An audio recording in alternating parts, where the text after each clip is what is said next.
Joining us now, without further ado, Republican Congressman, 5th District, Virginia, and a member of the Freedom Caucus. And like me, he's on CNN all the time. He's a mover and a shaker, Tom Garrett. I didn't expect anything but that from Tom. Congressman, good to have you with us, man. John Fredericks from the furnace. From the furnace. You know what? It's inspiring, Tom. I got to tell you, to go to this. Like, I get in this factory at 5 a.m. It's in the middle of the third shift. They've got fires and furnaces going on all over the place. And they make furnaces and supply this equipment to manufacturers. They've been under fire with these trade deals. Jack Davis, the owner, has been, fighting this for some time, trying to have his company survive. But, it's Tom, when you meet with that workers, like the one we just had on, he is 48, and he started this job out of high school at 18. He's got 3 children, and, there's only a couple other jobs in this area. So if they lose it, like he was just saying to me on and off the air, he doesn't have any idea what he would do at his age. And so this is a very scary proposition, Tom, for many of our workers out there. Well, free has to equal fair. There's no impetus for free trade if it's not fair trade. And I think the biggest problem we've had for years is the omnibus sort of bill, and it's probably worse when it crosses over into trade than in most areas where one size fits all and we're just going to cram everything into this little box. TPP, pretty horrible until you get into some of the agricultural portions where it's pretty good for farmers, which begs the question, why can't we negotiate each one of these deals separately, take the good and leave the bad? Right. But I hadn't been here long enough to figure out the why can't yet, so we just keep on trying to do the right thing. Okay, Tom Garrett, man, so much action going on. By the way, I love your appearances on CNN. Appreciate it. That's the network I'm on, so I like when you're on CNN, obviously. A little more Anderson Cooper tonight for you then. It's a lot of fun. I mean, honestly, I like doing CNN because you get to mix it up. Anyway, let's get to the Barnum and Bailey Ringling Brothers Circus yesterday, the James Comey clown show. I hate to start my narrative this way, but I just thought the thing was ridiculous. That's just me. What did you think of the whole thing? Well, I mean, these are the same people who could go through 50,000 Anthony Weiner emails in 6 days and say there's no there, but we have an open-ended, undefinable fishing expedition where nobody wants to focus on the fact that every time a leak comes out, somebody's committed a felony offense. I was on CNN, ironically enough, with Wolf Blitzer, and he said, well, there's no evidence to substantiate President Trump's wiretap claims. I said, well, yeah, no evidence other than the fact that apparently every conversation that anybody on his campaign had was listened to. There's no evidence other than the fact that the New York Times, if partisan and not in President Trump's direction, indicated 3 times in writing prior to the transition of power that there had been signals intercepts of Trump staffers. So I don't know. I mean, it's like one crime's worthy of investigating, and the other one must be ignored at all costs. I can't figure it out. You'd think that maybe somebody had a partisan axe to grind, but I'm sure that's not it.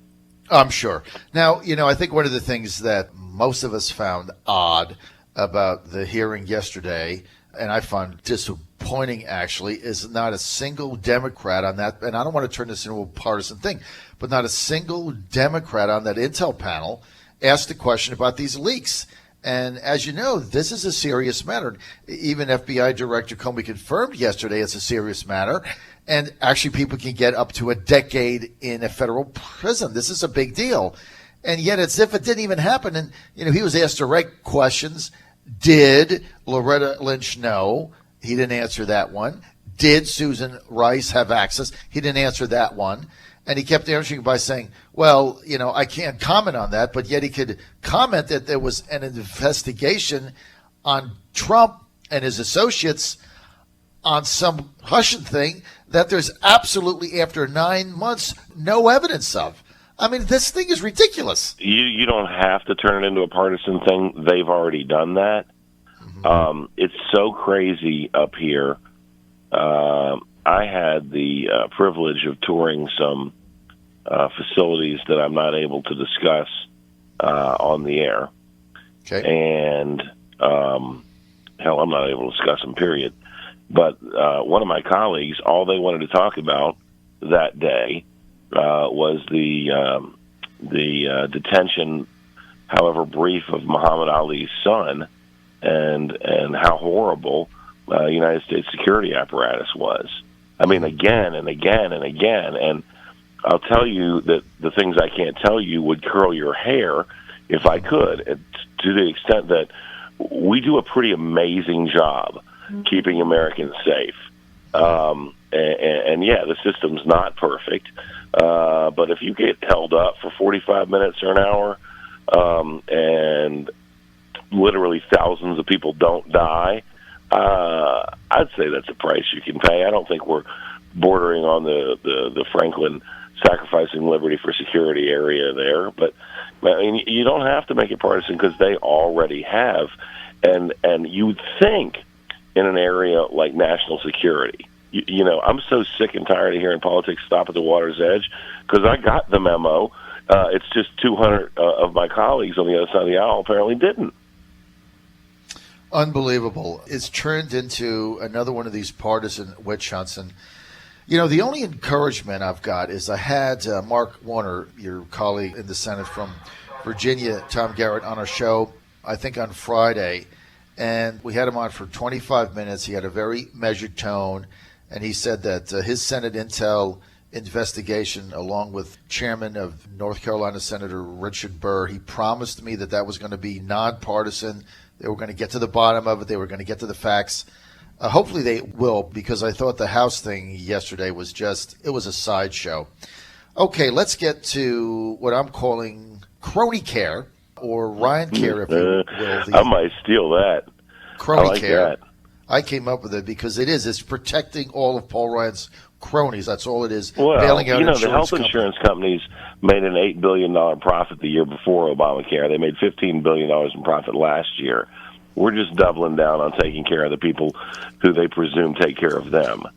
It's look, there are some good things in this bill, but the bill is bad overall. And crony care is that one may get co-opted. Well, you can steal it. If anybody asks, you can always give my name. All right, but I love that crony care. So insurance companies made health insurance companies $8 billion before Obamacare, $15 billion after. What time frame? Yeah, over the span from 2009 to 2016. There was a huge carve out. There were almost 370 providers the year before Obamacare. We're down in about 260 now, so you've lost a third of the entire provider market. Obviously, anybody that understands basic economics knows less competition allows entities to drive up prices. When you have, and 1/3 of localities in America are closing on one insurance option, right? If you like your doctor, you can keep it. If you like your plan, you can keep it. I don't have enough time to outline all the lies. Premiums will go down by $2,500 a year. It goes on and on. So when you're the only fish in the sea, you dictate the prices, and this, the good stuff that's happening, and there is some good stuff happening, is happening outside of this bill. The McCarran-Ferguson repeal that eliminates the antitrust exemption is a standalone separate bill. The reg reform that we've gotten done, and there's been a lot of it, and I got to give credit to leadership, is standalone and separate from this. But this thing, I was leaving a meeting last night, and 3 microphones in my face, and they said, "Are you still a no?" And I said, "Yes." And they said, "Why?" And I said, "Because I want the president to succeed." I mean, I've got no animus for President Trump, and I know he's a smart man. What we hear from the White House is they're flexible. They want to get something done that helps. Well, arguably there's stuff in here that would help, but this is not the best we can do. And we got to get through the Senate, there's so much hullabaloo. The parliamentarian doesn't control anything. We can get through this with 51 votes if Mitch McConnell will simply assert himself. If Mike Pence, who I think very highly of, will, as the president of the Senate, will make the rulings that are appropriate here under the Byrd Act. So this can be done.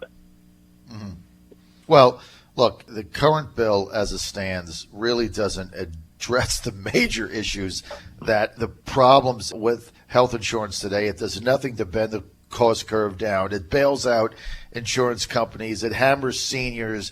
It's a tremendous tax cut advantage for those at the top end of the income structure. It just doesn't make any sense when you're in this thing. You know, it's one thing to say, well, I'm not going to only cut that, taxes. but when you start saying, all right, we're going to sunset this Medicaid expansion in a year or 2 years, what you've done is you've said, hey, New York, California, push as many more people as you can into Medicaid. I mean, Right. It is literally an incentivization to grow that dependency. And what we see Crazy. is where there's a work requirement, the people who are impacted by it earn on average like 150% more in a year. I mean, Right. now you can scratch your head and wonder or understand that when you encourage good behavior is more likely. Right. There are so many things that matter with this. Congressman, the Ryan faction came out yesterday with a number of things. They said, okay, this should put it over the top. They promised 3 changes. One has to do with if you get Medicare that you're going to have to work and can be incented to get off it. That kind of no, made they sense. didn't. They came out with a plank that said that states may, you get the may versus shall, impose a work requirement. It's that bad. I mean, I'm sorry for interrupting you, but No, go ahead. you're not moving the needle when you're letting the biggest, essentially, violators of fiscal prudence continue to violate. At some point, Virginia should throw up its hands and say, forget it, give us the free money, too. That's what I said. Obviously, I say tongue-in-cheek, but, I mean, there's no penalty. That's what I said. I said we ought to have Terry McAuliffe ought to reconvene the General Assembly, and we ought to vote the Medicaid expansion in. And yes, it's cynical. Take the money, and it's going to get funded in perpetuity. I mean, that's basically why did we fight this battle? For what? To get screwed on 2 ends? Doesn't make any sense. Okay, so Ryan also says, okay, well, we're going to give additional tax incentive to people between 50 and 64 because they were getting hammered. And then they're going to do something with the individual counties that were paying into the Medicare fund. They're going to be bailed out by the federal government. That in response to moderate Republicans in New York State, where I am today. Do any of these things matter? Is it going to change Tom Garrett's mind? No, I mean, I don't know. He might have shored up the coalition as it relates to moderate Republicans in New York State, but I'm going to tell you a secret. That's not the problem. There are more people who think like me than who are in the Republican delegation of Congress from the state of New York. The 8 biggest violators or spenders on Medicaid state-wise have 1 Republican senator out of 16 and 13 Republican congresspeople out of 55. I don't know why we're trying to placate them. So anyway, yeah. Well, they're just trying to buy not moving votes. the needle. In fact, it might be. I don't know why the placation is always targeted at the left and never targeted at the conservatives. Ever, right? Ever. Okay, let's get to President Trump coming to the Capitol today to try to change your mind and limit the damage to only 21 Republicans voting no. Look, there's going to be a full court press. Trump is coming to the Capitol. Just bottom line this thing. Does the Freedom Caucus have 22 no votes or not? No, we don't have 22 no votes. We have a lot more than that. Really? So you are confident this thing is not going to pass the day after tomorrow? Well, I don't. Look. I know what our numbers are. We don't have 22 votes. We have more than 22 votes. That's just in the Freedom Caucus. You've also got folks like Rob Whitman, who's not in the Freedom Caucus, who last I spoke with was a rock-solid no. So rock solid. In the Freedom Caucus alone, you have the no votes. When you get 10 or so people outside the Freedom Caucus, again, I have to tip my hat to leadership for trying. But this ain't going. This is a non-starter. We should send the most rock-solid, market-based, consumer-centric, conservative plan over to the Senate to be negotiated on, because we know it's not going to get any better over there. And instead, they're moderating in the wrong direction. And I can't control the other people with whom I caucus, but I would be absolutely shocked if this thing passed on Thursday. I can't put it in strong enough words. Well, that's pretty strong, Tom Garrett. You can't get stronger than that, and we appreciate your sharing that with us, and it makes me feel better. Look, nobody's a bigger Trump supporter than me. You know that, Congressman. I've been with him in this movement, the campaign, from day one. But I think this bill is so bad, I can't understand why he's coming to the Capitol today and putting all of this political capital that he has behind him. You know, it's a disaster. Why does this have to all be done at once? Why is there an order in which things must be done? Why do we subscribe to a paradigm about first 100 days? It's a day on a calendar. This is so important. We can get it right. Let's get it right. It baffles me every time I hear we can't tackle tax reform until we tackle health care. Why? I hadn't found that page in the rule book. Right. And President Trump is a smart man. Mm-hmm. So, but look, we're going to kill this son of a gun as it stands, and then we're going to circle back around for a better bill. That's right.